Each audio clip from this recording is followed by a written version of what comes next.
orang Israel melakukan pula apa yang jahat di mata Tuhan. Sebab itu Tuhan menyerahkan mereka ke dalam tangan orang Filistin 40 tahun lamanya. Pada waktu itu, ada seorang dari Zora, dari keturunan orang Dan, namanya Manoah. Istrinya mandul, tidak beranak. Dan malaikat Tuhan menampakkan diri kepada perempuan itu dan berfirman kepadanya, demikian. Memang engkau mandul, tidak beranak, tetapi engkau akan mengandung dan melahirkan seorang anak laki-laki. Oleh sebab itu peliharalah dirimu, jangan minum anggur atau minuman yang memabukkan, dan jangan makan sesuatu yang haram. Sebab engkau akan mengandung dan melahirkan seorang anak laki-laki. Kepalanya takkan kena pisau cukur, sebab sejak dari kandungan ibunya, anak itu akan menjadi seorang nazir Allah. Dan dengan dia akan mulai penyelamatan orang Israel dari tangan orang Filistin. Kemudian perempuan itu datang kepada suaminya dan berkata, telah datang kepadaku seorang abdi Allah, yang rupanya sebagai rupa malaikat Allah, amat menakutkan. Tidak kutanyakan dari mana datangnya, dan tidak juga diberitahukannya namanya kepadaku. Tetapi ia berkata kepadaku, engkau akan mengandung dan melahirkan seorang anak laki-laki. Oleh sebab itu, janganlah minum anggur atau minuman yang memabukkan, dan janganlah makan sesuatu yang haram. Sebab sejak dari kandungan ibunya sampai pada hari matinya, anak itu akan menjadi seorang nazir Allah. Lalu Manoah memohon kepada Tuhan. Katanya, ya Tuhan, berilah kiranya abdi Allah yang kau utus itu datang pula kepada kami dan mengajar kami apa yang harus kami perbuat kepada anak yang akan lahir itu. Maka Allah mendengarkan permohonan Manoah, sehingga malaikat Allah datang pula kepada perempuan itu ketika ia duduk di padang, dan ketika Manoah suaminya itu tidak ada bersama-sama dengan dia. Kemudian perempuan itu segera berlari, memberitahukan kepada suaminya. Katanya kepadanya, orang yang datang kepadaku baru-baru ini menampakkan diri pula kepadaku. Lalu bangunlah Manoah dan mengikuti istrinya. Setelah sampai kepada orang itu, berkatalah ia kepadanya, engkaukah orang yang telah berbicara kepada perempuan ini? Jawabnya, benar.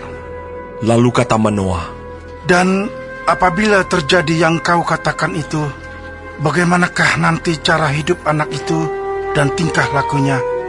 Jawab malaikat Tuhan itu kepada Manoah, perempuan itu harus memelihara diri terhadap semua yang kukatakan kepadanya.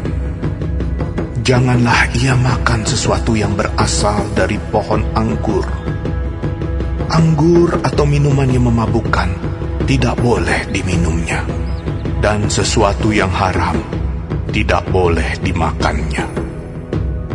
Ia harus berpegang pada segala yang kuperintahkan kepadanya. Kata Manoah kepada malaikat Tuhan itu, perkenankanlah kami menahan engkau di sini, supaya kami mengolah anak kambing bagimu. Tetapi jawab malaikat Tuhan itu kepada Manoah, sekalipun engkau menahan aku di sini, hidanganmu itu tidak akan kumakan. Tetapi jika engkau hendak mengolahnya menjadi korban bakaran, persembahkanlah itu kepada Tuhan. Sebab Manoah tidak mengetahui bahwa dia itu malaikat Tuhan. Kemudian berkatalah Manoah kepada malaikat Tuhan itu, siapakah namamu? Sebab apabila terjadi yang kau katakan itu, maka kami hendak memuliakan engkau. Tetapi jawab malaikat Tuhan itu kepadanya, mengapa engkau juga menanyakan namaku? Bukankah nama itu ajaib? Sesudah itu Manoah mengambil seekor anak kambing dan korban sajian, lalu mempersembahkannya kepada Tuhan di atas batu. Lalu diperbuatnya keajaiban, sementara Manoah dan istrinya memandanginya. Sedang nyala api itu naik ke langit dari mezbah, maka naiklah malaikat Tuhan dalam nyala api mezbah itu. Ketika Manoah dan istrinya melihat hal ini, sujudlah mereka dengan mukanya sampai ke tanah. Sejak itu malaikat Tuhan tidak lagi menampakkan diri kepada Manoah dan istrinya. Maka taulah Manoah bahwa dia itu malaikat Tuhan. Berkatalah Manoah kepada istrinya, Kita pasti mati, sebab kita telah melihat Allah. Tetapi jawab istrinya kepadanya, Seandainya Tuhan hendak membunuh kita, maka tidaklah Ia menerima korban bakaran dan korban sajian dari tangan kita. Dan tidaklah Ia memperlihatkan semuanya itu kepada kita. Dan tidaklah Ia memperdengarkan hal-hal yang demikian kepada kita pada waktu sekarang ini. Lalu perempuan itu melahirkan seorang anak laki-laki dan memberi nama Simson kepadanya. Anak itu menjadi besar dan Tuhan memberkati dia. Mulailah hatinya digerakkan oleh Roh Tuhan di Mahanedan, yang terletak di antara Zora dan Esitao.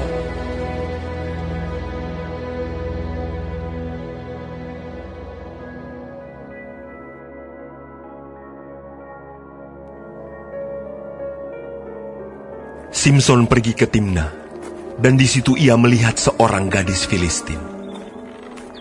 Ia pulang dan memberitahukan kepada ayahnya dan ibunya. Di Timna aku melihat seorang gadis Filistin.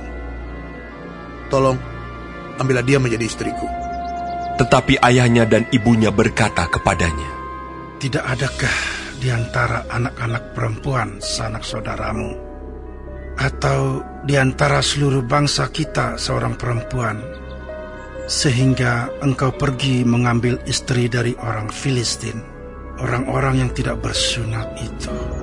Tetapi jawab Simson kepada ayahnya, Ambillah dia bagiku, sebab dia aku sukai. Tetapi ayahnya dan ibunya tidak tahu bahwa hal itu daripada Tuhan asalnya. Sebab memang Simson harus mencari gara-gara terhadap orang Filistin. Karena pada masa itu, orang Filistin menguasai orang Israel. Lalu pergilah Simson beserta ayahnya dan ibunya ke Timna.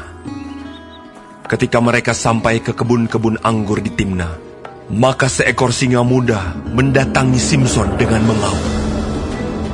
Pada waktu itu, berkuasalah Roh Tuhan atas dia, sehingga singa itu dicabiknya seperti orang mencabik anak kambing, tanpa apa-apa di tangannya. Tetapi tidak diceritakannya kepada ayahnya atau ibunya apa yang dilakukannya itu.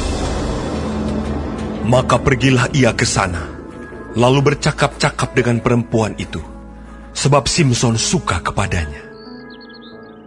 Setelah beberapa waktu, kembalilah ia ke sana untuk kawin dengan perempuan itu. Dan ketika ia menyimpang dari jalan untuk melihat bangkai singa itu, tampaklah ada kawanan lebah pada kerangka singa itu, dan juga madu. Dikeruknya madu itu ke dalam tangannya, dan sambil memakannya ia berjalan terus.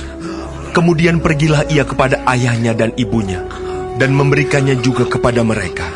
Lalu mereka memakannya. Tetapi tidak diceritakannya kepada mereka bahwa madu itu dikeruknya dari kerangka singa. Setelah ayahnya pergi kepada perempuan itu, Simson mengadakan perjamuan di sana, sebab demikianlah biasanya dilakukan orang-orang muda. Ketika mereka melihat dia, dipilihlah 30 orang kawan untuk menemani dia. Kata Simson kepada mereka, Aku mau mengatakan suatu teka-teki kepada kamu. Jika kamu dapat memberi jawabnya yang tepat kepadaku dalam 7 hari selama perjamuan ini berlangsung dan menebaknya, maka aku akan memberikan kepadamu 30 pakaian lenan dan 30 pakaian kebesaran. Tetapi, jika kamu tidak dapat memberi jawabnya kepadaku, maka kamulah yang harus memberikan 30 pakaian dalam dan 30 pakaian kebesaran kepadaku. Kata mereka kepadanya. Katakanlah teka-tekimu itu, supaya kami dengar. Lalu katanya kepada mereka, Dari yang makan, keluar makanan. Dari yang kuat, keluar manisan. ada 3 hari lamanya, mereka tidak dapat memberi jawab teka-teki itu. Pada hari ke-7, berkatalah mereka kepada istri Simson, Bujuklah suamimu, supaya diberitahukannya kepada kami jawab teka-teki itu. Kalau tidak, kami akan membakar engkau beserta seisi rumah ayahmu. Apakah engkau mengundang kami untuk membuat kami menjadi miskin? Tidak, bukan? Lalu menangislah istri Simson itu sambil memeluk Simson. Katanya, Engkau benci saja kepadaku dan tidak cinta kepadaku. Suatu teka-teki kau katakan kepada orang-orang sebangsaku, tetapi jawabnya tidak kau beritahukan kepadaku. sahutnya kepadanya, Sedangkan kepada ayahku dan ibuku tidak kuberitahukan. Masakan kepada engkau akan kuberitahukan. Tetapi istrinya itu menangis di sampingnya selama ke-7 hari mereka mengadakan perjamuan itu.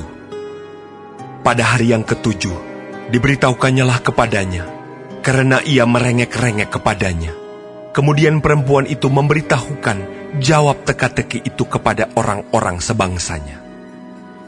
Lalu pada hari yang ke-7 itu, sebelum matahari terbenam, berkatalah orang-orang kota itu kepadanya, Apakah yang lebih manis daripada madu? Apakah yang lebih kuat daripada singa?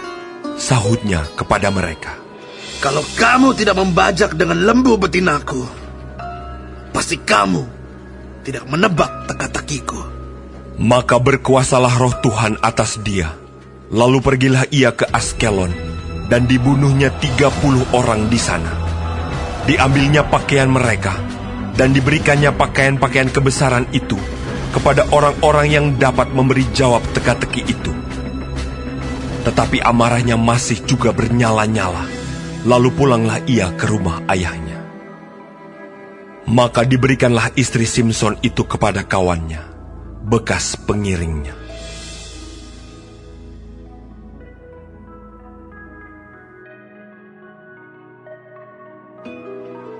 Beberapa waktu kemudian, dalam musim menuai gandum, pergilah Simson mengunjungi istrinya dengan membawa seekor anak kambing, serta berkata, Aku mau ke kamar mendapatkan istriku.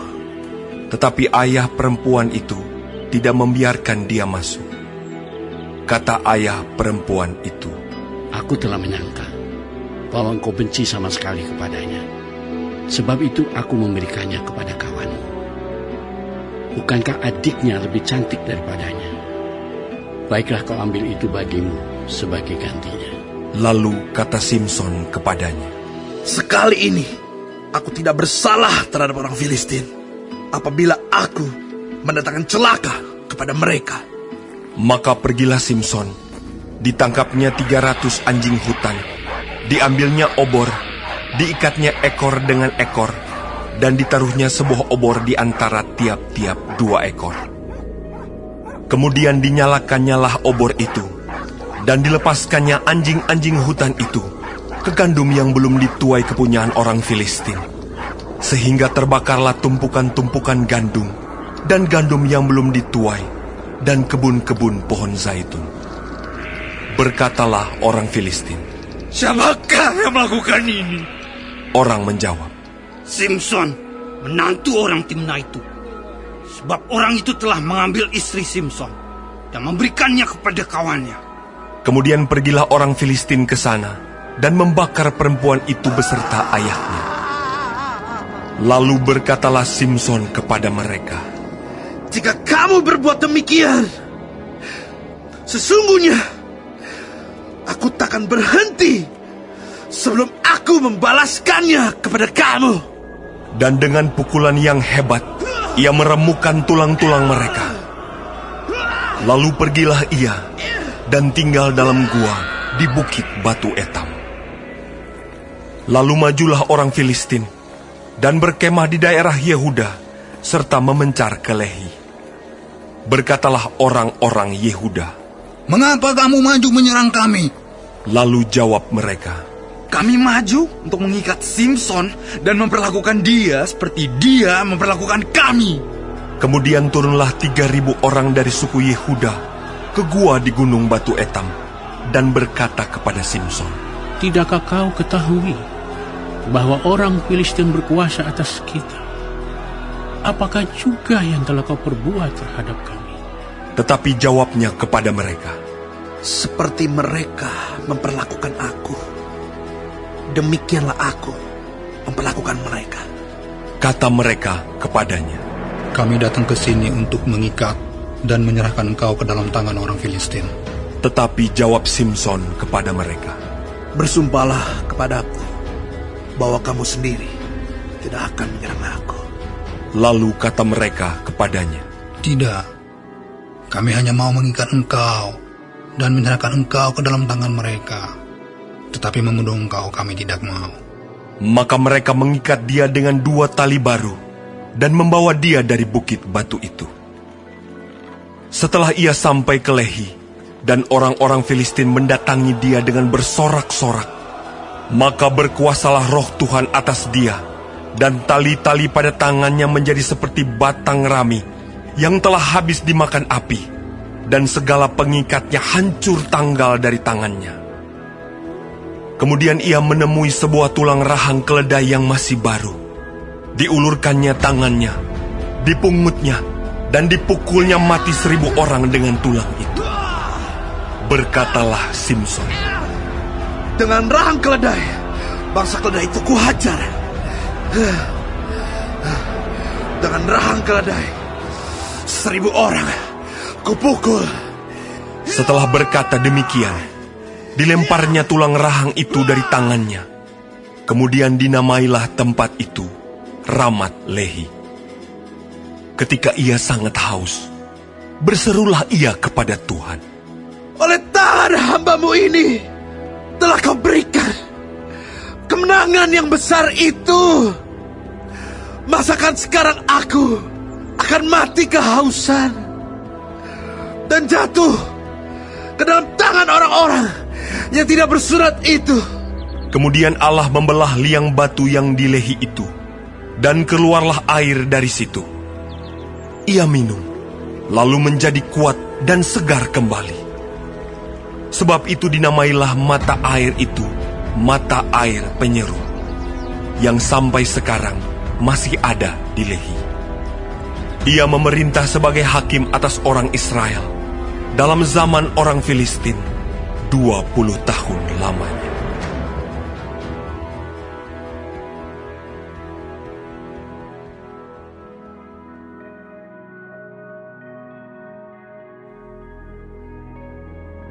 Pada suatu kali, ketika Simson pergi ke Gaza, dilihatnya di sana seorang perempuan sundal, lalu menghampiri dia.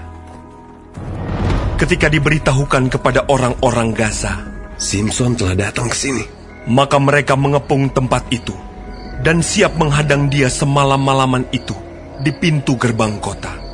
Tetapi semalam-malaman itu mereka tidak berbuat apa-apa, karena pikirnya, "Nanti pada waktu fajar, kita akan membunuh dia." Tetapi Simson tidur di situ sampai tengah malam. Pada waktu tengah malam, bangunlah ia. Dipegangnya kedua daun pintu gerbang kota itu, dan kedua tiang pintu. Dicabutnyalah semuanya beserta palangnya. Diletakkannya di atas kedua bahunya. Lalu semuanya itu diangkatnya ke puncak gunung yang berhadapan dengan Hebron. Sesudah itu Simson jatuh cinta kepada seorang perempuan dari lembah Sorek yang namanya Delila. Lalu datanglah raja-raja kota orang Filistin kepada perempuan itu sambil berkata, "Cobalah bujuk dia untuk mengetahui karena apakah kekuatannya demikian besar, dan dengan apakah kami dapat mengalahkan dia dan mengikat dia untuk menundukkannya, maka kami masing-masing akan memberikan 1.100 uang perak kepadamu. Lalu berkatalah Delilah kepada Simson, ceritakanlah kiranya kepadaku, karena apakah kekuatanmu demikian besar? Dan dengan apakah engkau harus diikat untuk ditundukkan? Jawab Simson kepadanya, jika aku diikat dengan 7 tali busur yang baru, yang belum kering, maka aku akan menjadi lemah dan menjadi seperti orang lain manapun juga. Lalu raja-raja kota orang Filistin membawa 7 tali busur yang baru yang belum kering kepada perempuan itu. Dan ia mengikat Simson dengan tali-tali itu. Sedang di kamarnya ada orang bersiap-siap. Kemudian berserulah perempuan itu kepadanya, Orang-orang Filistin menyergap engkau, Simson! tetapi ia memutuskan tali-tali busur itu, seperti tali ram yang terbakar putus apabila kena api. Dan tidaklah ketahuan di mana duduk kekuatannya itu. Kemudian berkatalah Delilah kepada Simson, Sesungguhnya engkau telah mempermain-mainkan dan membohongi aku. Sekarang ceritakanlah kiranya kepadaku, dengan apa engkau dapat diikat? Jawabnya kepadanya, jika aku diikat erat-erat dengan tali baru, yang belum terpakai untuk pekerjaan apapun, maka aku akan menjadi lemah dan menjadi seperti orang lain manapun juga. Kemudian Delilah mengambil tali baru. Diikatnyalah dia dengan tali-tali itu dan berseru kepadanya, Orang-orang Filistin menyergap engkau, Simson! di kamarnya ada orang bersiap-siap, tetapi tali-tali itu diputuskannya tanggal dari tangannya, seperti benang saja. Berkatalah Delilah kepada Simson, Sampai sekarang, engkau telah mempermain-mainkan dan membohongi aku. Ceritakanlah kepadaku, dengan apakah engkau dapat diikat? Jawabnya kepadanya, Kalau engkau menenun 7 rambut jalinku bersama-sama dengan lungsin, lalu mengokohkannya dengan patok, maka aku akan menjadi lemah dan menjadi seperti orang lain manapun juga. Kemudian perempuan itu mengokohkan lagi tenunan itu dengan patok. Lalu berserulah ia kepadanya, Orang-orang Filistin menyergap engkau, Simson! tetapi ketika ia terjaga dari tidurnya, disentaknya lepas patok tenunan dan lungsin itu. Berkatalah perempuan itu kepadanya, Bagaimana mungkin kau berkata, Aku cinta kepadamu, padahal hatimu tidak tertuju kepadaku. Sekarang telah 3 kali engkau mempermain-mainkan aku dan tidak mau menceritakan kepadaku. Karena apakah kekuatanmu demikian besar? Lalu setelah perempuan itu berhari-hari merengek-rengek kepadanya dan terus mendesak-desak dia, ia tidak dapat lagi menahan hati, sehingga ia mau mati rasanya. Maka diceritakannya kepadanya segala isi hatinya. Katanya, Kepalaku tidak pernah kena pisau cukur, sebab sejak dari kandungan ibuku, aku ini seorang nazir Allah. Jika kepalaku dicukur, maka kekuatanku akan lenyap daripadaku, dan aku menjadi lemah dan sama seperti orang-orang lain. ketika dilihat Delilah bahwa segala isi hatinya telah diceritakannya kepadanya, disuruhnyalah memanggil raja-raja kota orang Filistin. Katanya, Sekali ini lagi, datanglah kemari, sebab ia telah menceritakan segala isi hatinya kepadaku. lalu datanglah raja-raja kota orang Filistin itu kepadanya sambil membawa uang itu. Sesudah itu dibujuknya Simson tidur di pangkuannya. Lalu dipanggilnya seorang dan disuruhnya mencukur 7 rambut jalinnya. Sehingga mulailah Simson ditundukkan oleh perempuan itu, sebab kekuatannya telah lenyap daripadanya. Lalu berserulah perempuan itu. Orang Filistin menyergap engkau, Simson. Maka terjagalah ia dari tidurnya serta katanya, seperti yang sudah-sudah, aku akan bebas dan akan meronta lepas. Tetapi tidaklah diketahuinya bahwa Tuhan telah meninggalkan dia. Orang Filistin itu menangkap dia, mencungkil kedua matanya dan membawanya ke Gaza. Di situ ia dibelenggu dengan 2 rantai tembaga, dan pekerjaannya di penjara ialah menggiling. Tetapi rambutnya mulai tumbuh pula sesudah dicukur. Sesudah itu, berkumpullah raja-raja kota orang Filistin untuk mengadakan perayaan korban sembelihan yang besar kepada Dagon, Allah mereka, dan untuk bersukaria, kata mereka, telah diserahkan oleh Allah kita ke dalam tangan kita. Simson, musuh kita. Dan ketika orang banyak melihat Simson, mereka memuji Allah mereka sambil berseru, telah diserahkan oleh Allah kita ke dalam tangan kita. Musuh kita rusak tanah kita, dan yang membunuh banyak teman kita. Ketika hati mereka riang gembira, berkatalah mereka, panggillah Simson untuk melawak bagi kita. Simson dipanggil dari penjara, lalu ia melawak di depan mereka.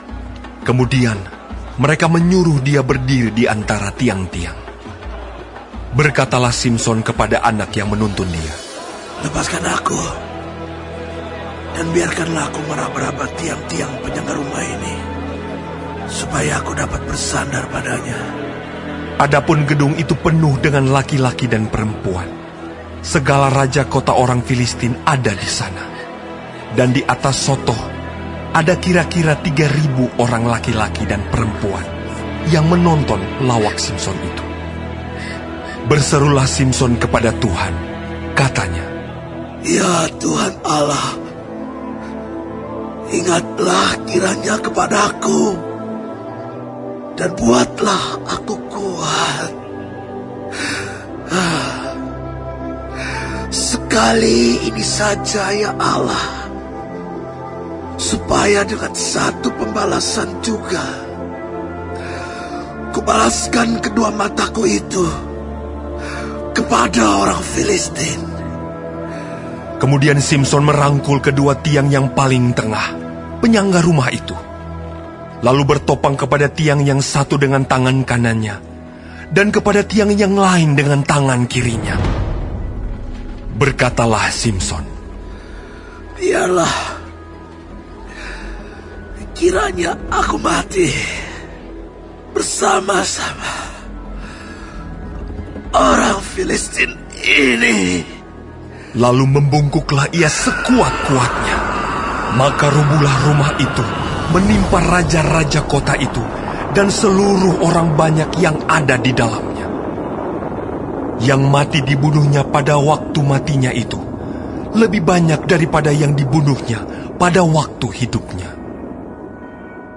Sesudah itu, datanglah ke sana saudara-saudaranya dan seluruh keluarganya. Mereka mengangkat dia dan membawanya dari sana, lalu menguburkannya di antara Zora dan Esitaol, di dalam kubur Manoah ayahnya. Dia memerintah sebagai hakim atas orang Israel 20 tahun lamanya.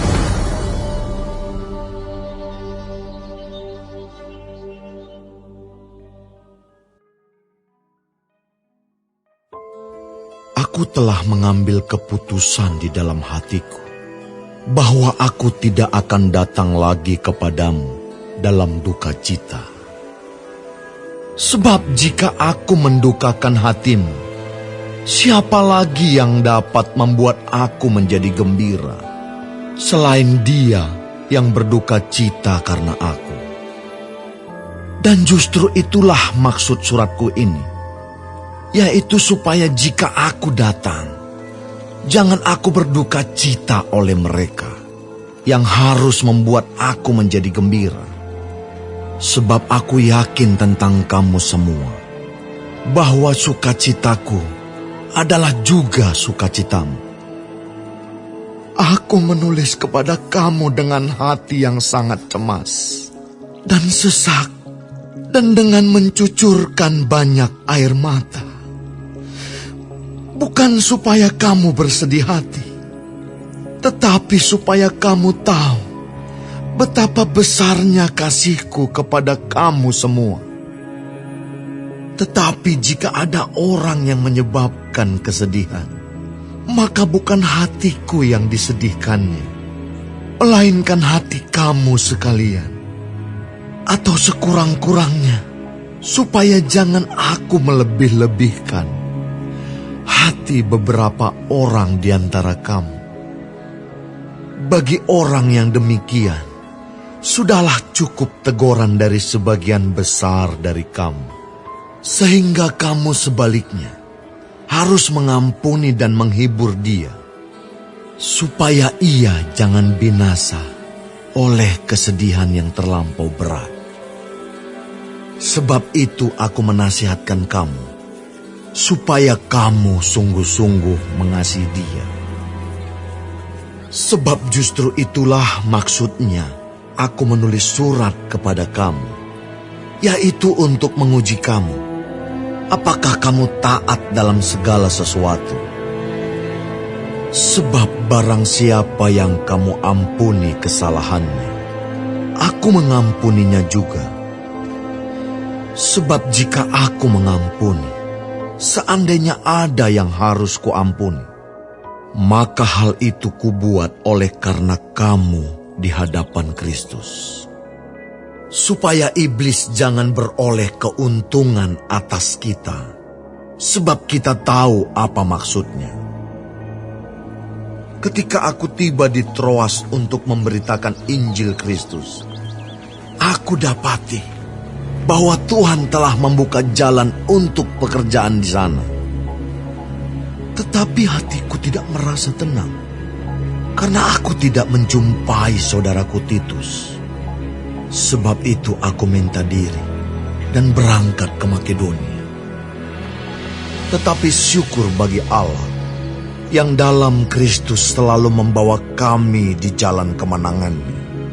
Dengan perantaraan kami, Ia menyebarkan keharuman pengenalan akan Dia di mana-mana. Sebab bagi Allah, kami adalah bau yang harum dari Kristus di tengah-tengah mereka yang diselamatkan dan di antara mereka yang binasa. Bagi yang terakhir, kami adalah bau kematian yang mematikan, dan bagi yang pertama bau kehidupan yang menghidupkan. Tetapi siapakah yang sanggup menunaikan tugas yang demikian? Sebab kami tidak sama dengan banyak orang lain yang mencari keuntungan dari firman Allah. Sebaliknya, dalam Kristus kami berbicara sebagaimana mestinya, dengan maksud-maksud murni, atas perintah Allah dan di hadapan-Nya.